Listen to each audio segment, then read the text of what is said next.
Good morning and happy Sunday. It is Sunday morning, October 31st. Happy Halloween, happy Samhain. For those of you who are celebrating, may you have a wonderful and fun-filled day, whether that's trick-or-treating with the kids or dressing up and enjoying yourself or celebrating in some other way. This morning's practice, or whenever you might be watching this, because perhaps you're not watching it live, but watching the recording later, which is perfectly fine. What we wanted to talk about was this idea of, fear, since it is the time of year where we often go into haunted houses and all of those creepy things and talk about what scares us.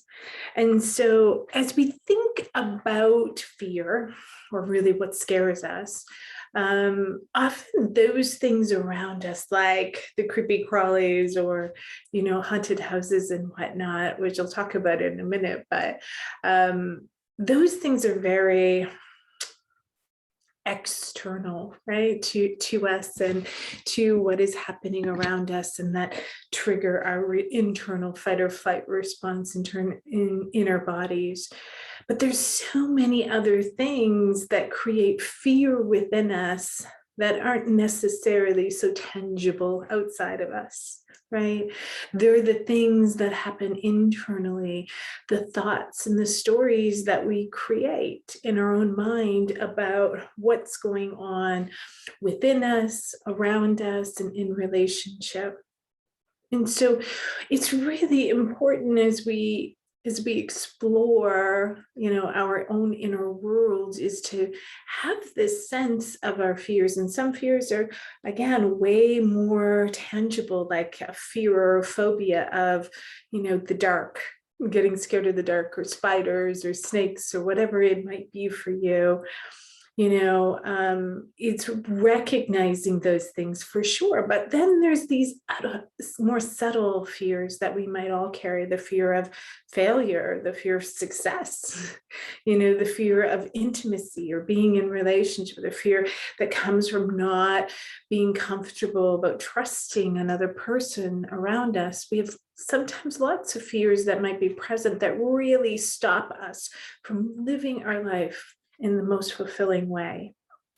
And so it's really important to kind of be with our fear, right? I talked about in a webinar before about facing our fears, but this practice, we're going to talk a little bit about fears and some of the things that we can do, and then we're going to sit with that for a bit and just start to build the capacity to be with that which makes us uncomfortable, right? That which makes us uncomfortable. The longer we can just sit with that discomfort, right, we build our tolerance to be with it, and therefore we don't become so reactive to things. And ultimately, that's what we hope to do in terms of a mindfulness practice, is creating less reaction and more conscious response. Giving us that space, as we've talked about many times, the space in which we take a breath and we go, oh, what's going on? And so today's practice is going to be one called Rain. And I'll talk about it in a minute. It's a beautiful practice. And forgive me, I will post who originated the practice, but certainly who's made it more popular, if you will, and uses it quite a bit in quite a few of her books, and a few of her books anyways, is Tara Brach. And so we'll do that practice today, but let's talk a little bit about fear. Okay, there's some really interesting things about fear that we know now that we didn't know before. One of which is when we take action, our fear reduces, right? When we do something, right? When we get out of the situation, when we change things up, when we have a fear of going and meeting new people, and then we go and do it, and actually it's not as bad as we thought it was going to be, right? So taking action reduces our fear. And guess what increases our fear? The spinning thoughts in our mind, right? Thoughts and stories, and the more we grasp onto the story and become part of it, the more fear that starts to be created in our body, right? That fear response starts to build and build and build. And so those are two really interesting things, right? Our thoughts increase fear, our actions reduce it. Now, what creates fear? I mean, some of it's just really in our DNA, literally, right? So part of it is genetics, part of it is our lived experience with things, right? So if we have an experience of being fearful walking late at night by ourselves, of course the fear is going to be increased every time we're in that situation. And then, of course, just the environment that we're in, whatever that looks like, our relationship dynamics, a whole bunch of things can really reinforce the idea of fear or reduce it depending on the situation. Did you know that fear actually has a smell? A smell, we smell it, right? This is why instinctively often animals will know when we're scared. And also we can kind of sense it amongst each other as well. These are the things that kind of come up and we're like, oh, wait, what's going on? What's going on? Often we know it before we know it kind of idea. It's also incredibly normal. And, I'm not a big fan of that word.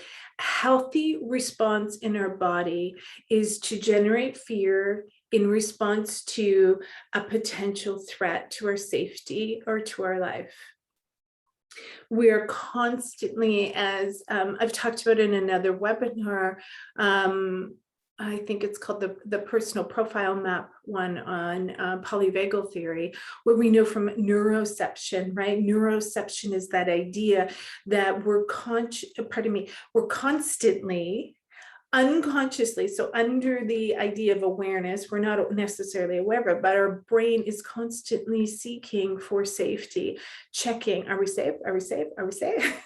Right? And it's doing so in our body, in relationship to others, and in the world around us. And because the brain is kind of constantly doing this, right? I often say to people, you don't really need to help it out any, it's already doing that, right? So we don't necessarily have to then create, which is really what anxiety often is the creation of more and more thought and story, often around those fears and the seeking safety. So what can we do about it? Well, part of it is the doing. So again, the first thing I said was we know when we take action, it reduces our anxiety. And so in fact, statistically, I think between 75 and 90% of phobias can be reduced. I'm not going to say go away because I'm not sure that exists, but certainly a reduction in our response to those phobias through exposure therapy. What is exposure therapy? Bringing ourselves into the experience of it and having different experiences than what's in our thoughts, so that our own lived experience can override the thoughts in our head, the what if scenarios, right? And so that lived experience becomes then part of how we interact with it further on. Now, again, that doesn't necessarily mean that the phobia goes away, but it certainly reduces the reaction that we might have to it. There's also this really interesting thing, which fear and excitement feel very similar in the body, which is also linked to what I was talking about earlier, haunted houses and roller coaster rides and all of these things that both create fear within us, but also pleasure or excitement. And there's definitely this link between these two things in our body. Think about before you're about to do something that's really important to you, and you might have that butterflies in your stomach and that sense of excitement of doing it, but also some fear around it. And of course, what helps? The act of doing things, the behavioral activation that then helps reduce the fear and allows us to be more in the present moment with the experience itself. So let's think about this for a moment. So as I said, it's a survival, right? It's part of our survival mechanisms within us. And there's a part of the brain, which some of you might have heard me talk about before, the RAS, the reticular activating system. And it's the part of the brain that is the filter for what's important and what's not important. Okay, so we constantly get so many pieces of information at any moment and any time. Just think about you watching this video right now and listening to me. There's other things going on around you. There's lots of things going on in the image of things. So you're taking in a lot of information, and your brain has to decide, okay, what should I be paying attention to here? And attention is a really important word that I'll come back to. So what does it do? Well, number one, it recognizes your name. Two, it recognizes whether there's a threat to your safety, because that's fundamentally important, right? The third is, interestingly, it notices if your partner wants to have sex, because of course procreation is also ingrained within our survival instincts as a human species. And the fourth is it will filter or pay attention to what it believes to be important. And what does it believe is important? What you have told it is important from past. So, the way that we think and the patterns of our thinking, what we give attention to, right? What we pay attention to in our own lives trains the mind, trains the RAS that this is important. So I've used this example many times, where if I tell you there's a lot of white cars out there, they're amazing. Have you seen all the white cars that are on the road? Including that information into your brain, if you kind of take that, all of a sudden you're going to see a whole bunch of white cars on the road. Now, is there more white cars simply because I said that and you paid attention to it? No, you're just actually seeing, and it's the confirmation of that piece of information that you've deemed important.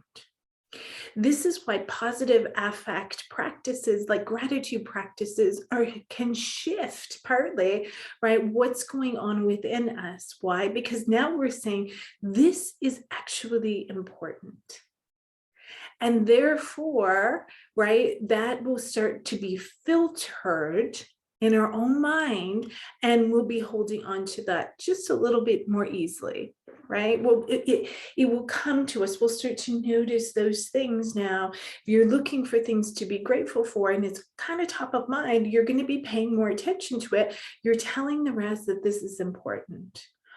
Just like we do, and often people with anxiety, in particular anxiety disorders, I should say, because we all have anxiety, the fear comes up. Now all of a sudden we're cycling through a story about that. Well, you're telling the RAS that this is important to you, and therefore it's constantly seeking even more so those negative experiences that may create fear within us. Now, again, our brain's already going to be looking for the things that create a lack of safety for us, right? Mentally, emotionally, psychologically, physically. And so that's already part of the RAS's system of checking to make sure we're safe or not. Now we add to that this additional fear, and that this is super important because fears, of course, are going to be prioritized. Now we've added more and more onto it, which is why often what happens is when we get into those states where we're really scared, it starts to become almost all of what we think about, right? It takes up a lot of our space in our own mind. And so what we want to do is be able to filter in a more what's the right word? In a more effective way, right? A more balanced way, a more balanced perspective. It's not that we don't want to take in the things that obviously can be scary or threatening to us. Of course we do, and we're going to anyways. Our brain's not going to necessarily, although there is exceptions to this, necessarily ignore the things that are going to threaten us. But what else are you taking in? And so when we think about the nervous system itself, it's really important to kind of consider this, right? We want to encourage the parasympathetic, that rest and digest part of our brain. We want to tone our vagal nerve, which are, the vagus nerve, and create a place in our own mind of being at the top of the ladder, for those of you who've done that work with me, and be in that place of social engagement. And when we're socially engaged, we're calm and we're connected, we feel safe, we feel connected to the people around us, right? And in that space, we can handle more stress, we can look at the world in a much different way, and we look at ourselves in a much different way. And our nervous system is then calm and is functioning in a more optimal way, including our gut, which is really important to our overall mental health. Okay, I will link a couple of other webinars if you're interested in more of those vagus nerves or the ladder, and kind of having an understanding of that nervous system. And you can kind of go through that process yourself if you're interested in that a little bit more. But we will be moving into, from this over November, is really talking about gratitude in particular, but also like these positive affect practices that can really start to create a more balanced perspective in our mind. But today, let's practice. So we're going to do a really simple practice that's quite powerful. It's called RAIN. So RAIN is an acronym, okay? R stands for recognize. Recognize what's going on. So today we're going to recognize maybe a little fear, little anxiety, a little nervousness that might be present within us.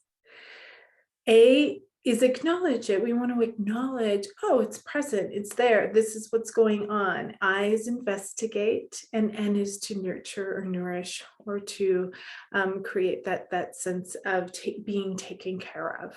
Okay, so I encourage you to just close your eyes right now and start to just connect to your own breath.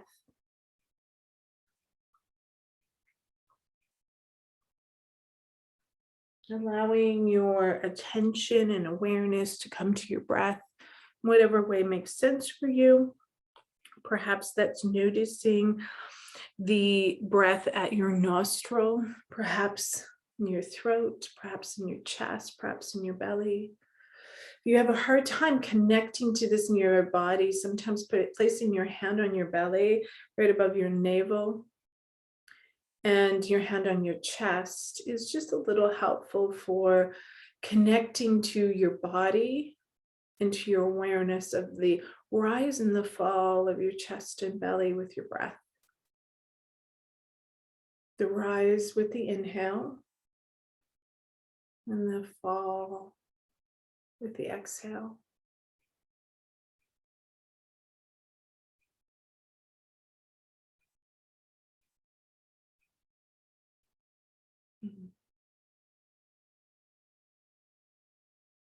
We don't really want to change the breath here, but we'll just notice as we breathe and just paying attention to it that it'll naturally start to slow down a little.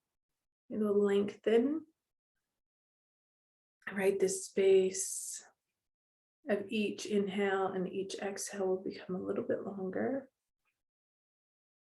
slower.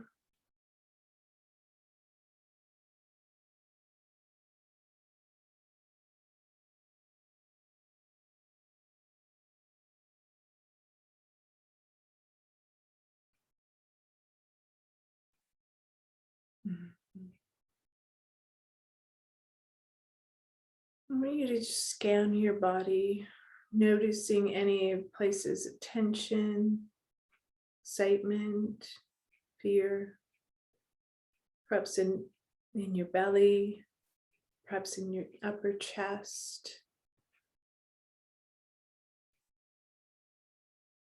perhaps in your head, wherever that might be for you. Those are certainly, people can feel it in other places, but those are the ones that often come up for people. And just start to give attention to it. We don't want to change it. We're not judging it. we're just being with it. Again, we want to just create the container where we can tolerate a little bit of discomfort. Not a lot of discomfort, just a little bit.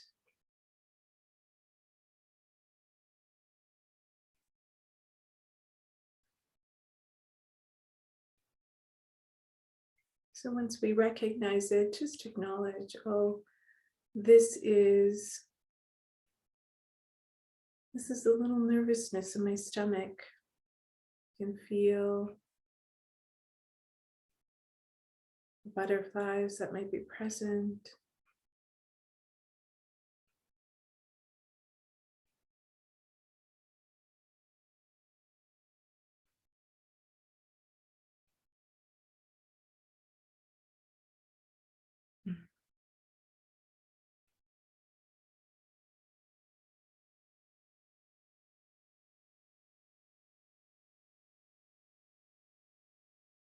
Now let's begin to investigate.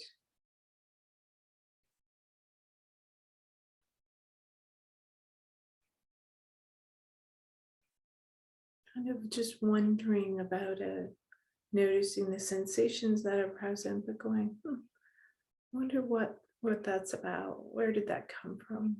Again, we're not necessarily judging, but simply inquiring, investigating.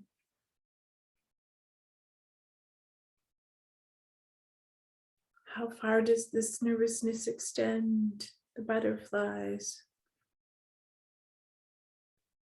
What could be the cause or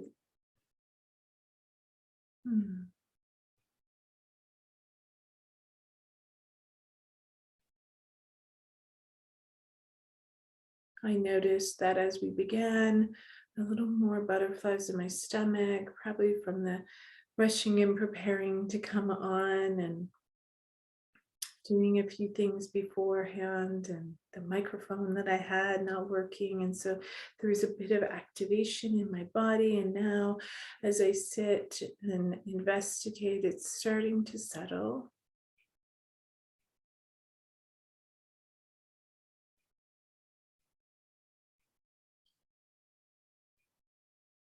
And then the N is nurturing. And so for me right now, I might just be rubbing my belly a little bit, taking those breaths and bringing attention and awareness to my belly to relax.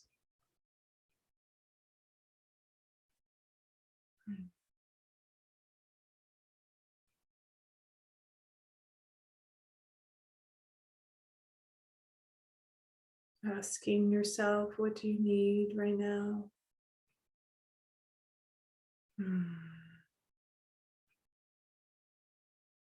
Giving yourself permission in these moments to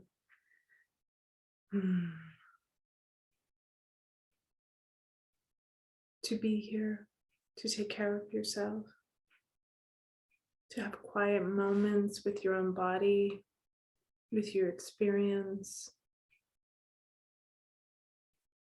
to be the loving parent to that inner child that's within you, who might be reacting to the fear, to the experience that you're having in the world.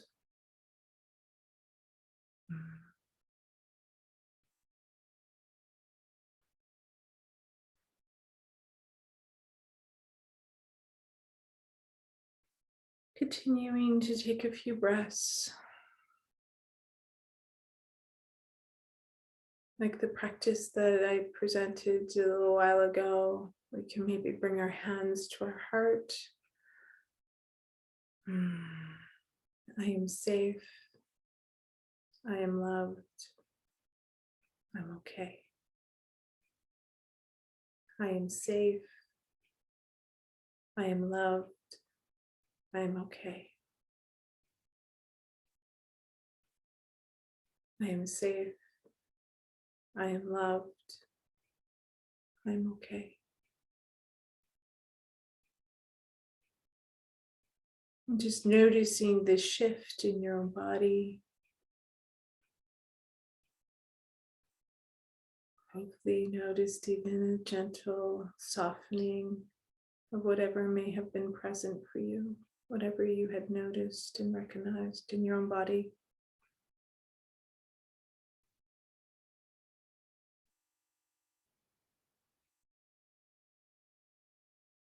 Continuing to just be with your breath.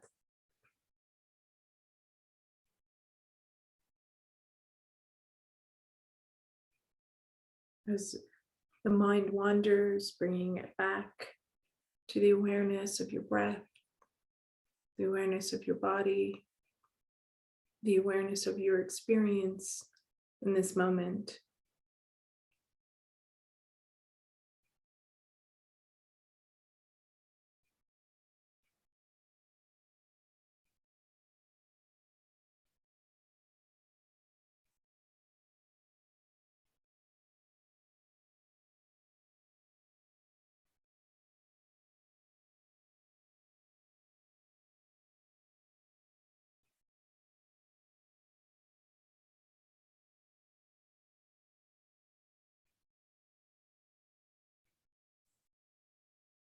Training the brain to pay attention.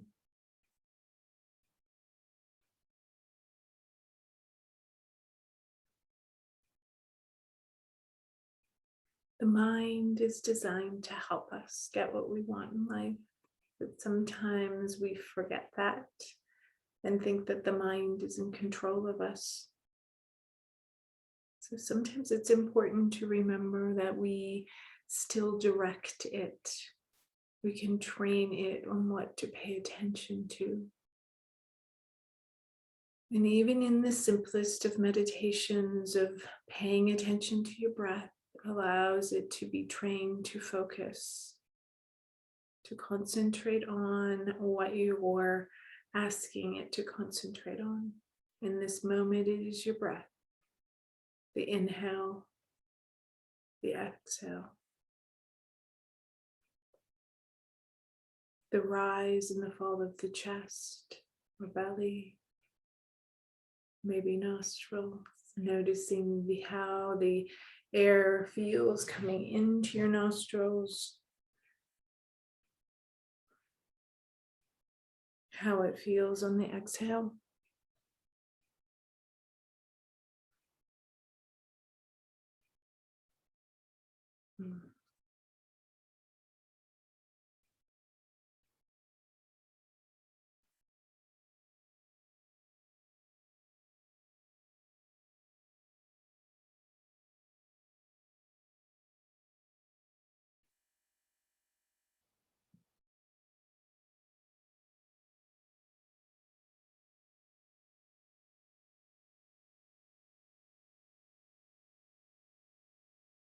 Whenever you're ready, opening your eyes and returning.